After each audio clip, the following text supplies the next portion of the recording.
જ્યારે તે ઘરની બહાર આવ્યો ત્યારે તેણે જોયું કે કારમાં પંચર પડ્યું હતું. ઠંડીને કારણે તે પહેલાથી જ મોડો થઈ ગયો હતો. 11 વાગે ઓફિસમાં અગત્યની મીટિંગ હતી અને આ કારમાં પંચર પડી ગયું. સોસાયટીના ગેટ પર ઊભો રહીને તેણે ટેક્સી બોલાવવાનું વિચાર્યું. એટલામાં સામેથી એક ઓટો આવતી દેખાઈ. હાથ વડે રોકવાનો સંકેત આપતી વખતે તેને મનમાં ખચકાટ અનુભવાયો. આટલી મોટી કંપનીના જનરલ મેનેજર અને ઓટો દ્વારા ઓફિસ જવું જોઈએ, પરંતુ આ સમયે મજબૂરી હતી. ડાયરેક્ટર પણ મીટિંગમાં હાજરી આપવાના હતા. જો તે મોડો પહોંચે તો મીટિંગમાં પ્રોબ્લેમ થવાની શક્યતા હતી. ઓટો થાંભી ગઈ. કંપનીનું નામ કહ્યા પછી તે ઝડપથી તેમાં બેસી ગયો. થોડે દૂર પહોંચ્યા પછી ઓટો ચાલકે અચાનક બ્રેક લગાવી. અરે, શું થયું? તું કેમ અટક્યો? તેને પૂછ્યું. સાહેબ, એક મિનિટ.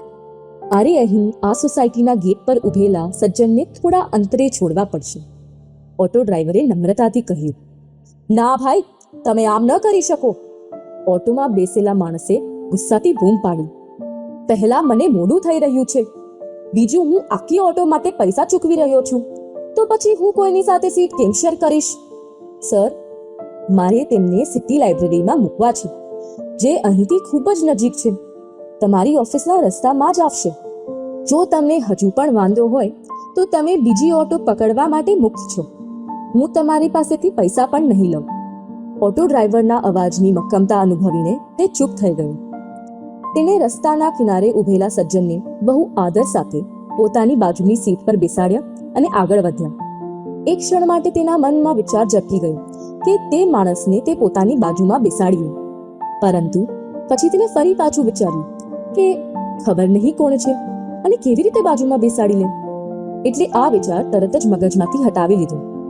થોડા જ સમય પછી સિટી લાઇબ્રેરી આવી એટલે રિક્ષા ચાલકે તે ભાઈને ત્યાં ઉતાર્યા અને આગળ ચલાવવા લાગ્યો. રિક્ષા ચાલકનું તે ભાઈ પ્રત્યેનું આદર અને પ્રેમ જોઈને રિક્ષામાં બેઠેલા તે માણસને જિજ્ઞાસા થવા લાગી કે કોણ હશે આ માણસ. એટલે તેને રિક્ષાવાળાને પૂછ્યું કે કોણ છે આ સજ્જન. તેને કહ્યું, સર, આ અહીંની કોલેજના નિવૃત્ત પ્રિન્સિપલ ડોક્ટર મહેતા છે. સાહેબના મારા પર ઘણા ઉપકાર છે. હું કોમર્સમાં ખૂબ જ નબળો હતો. ઘરની આર્થિક સ્થિતિ નબળી હોવાને કારણે તે ટ્યુશન ફી ચૂકવી શક્યો ન હતો.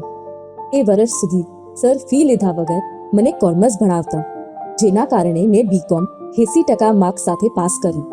હવે સરની પ્રેરણાથી હું બેંકની પરીક્ષા આપી રહ્યો છું. સારું છે. તેના વખાણ કર્યા સિવાય તે રહી શક્યો નહીં. તમારું નામ શું છે? તેને રિક્ષાવાળાને પૂછ્યું. મારું નામ સંદીપ છે. સર 3 વર્ષ પહેલા નિવૃત્ત થયા હતા. ગયા વર્ષે તેમની પત્નીનું અવસાન થયું હતું.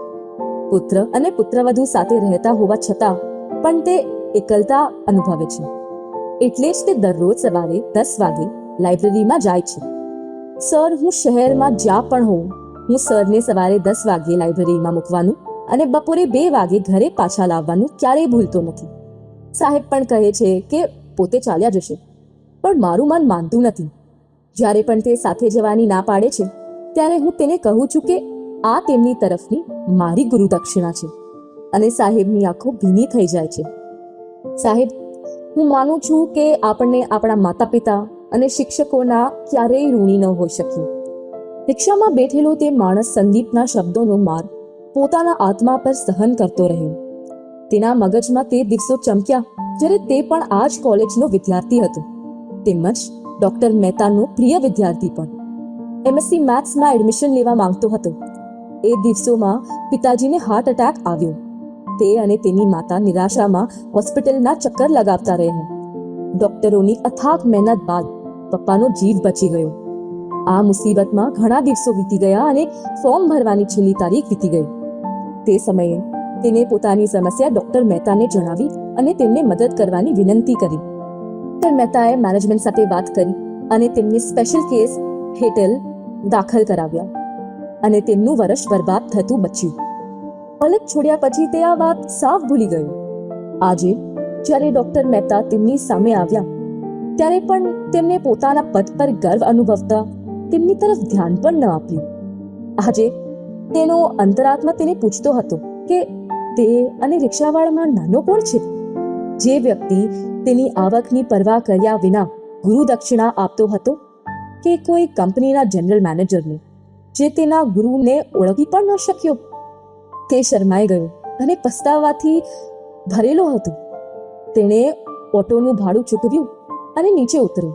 તે ઓફિસ જવાને બદલે સીધો ડોક્ટર મહેતાના ઘર તરફ ચાલવા લાગ્યો.